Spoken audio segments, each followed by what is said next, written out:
ভয় লাগিলে, নাৰ্ভাছ হলে হাৰ্টটোৱে ইমান জোৰে কিয় ধপধপায়? নিশ্চয় আপুনি লক্ষ্য কৰিছে, কোনোবাই আপোনাক হঠাতে ভয় খুৱালে বা আপুনি খুব নাৰ্ভাছ হলে হৃদপিণ্ডটো হঠাতে জোৰেৰে ধপধপাবলৈ আৰম্ভ কৰে। কিয়?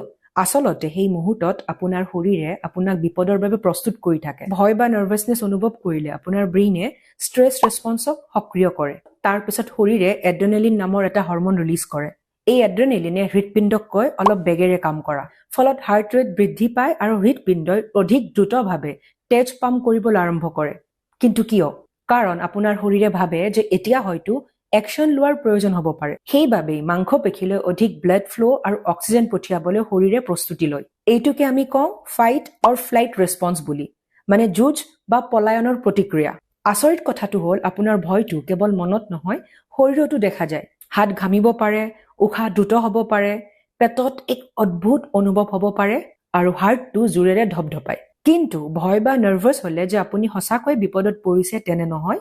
এক্সাম, পাব্লিক স্পিকিং, ইণ্টাৰভিউ, আনকি কাৰোবাৰ আগত কথা কওঁতেই একেই ষ্ট্ৰেছ ৰেছপন্স এক্টিভেট হ'ব পাৰে। অৰ্থাৎ আপোনাৰ হাৰ্টে আপোনাক ভয় খুৱাবলৈ ধপধপ কৰা নাই, ই আপোনাক ৰক্ষা কৰিবলৈ শৰীৰটোক সাজু কৰি আছে। গতিকে কেতিয়াবা নাৰ্ভাছ হৈ হাৰ্টটোৱে জোৰেৰে ধপধপ কৰিলে মনত ৰাখিব, আপোনাৰ শৰীৰে আপোনাৰ বিৰুদ্ধে কাম কৰা নাই, ই আপোনাৰ বাবে কাম কৰি আছে।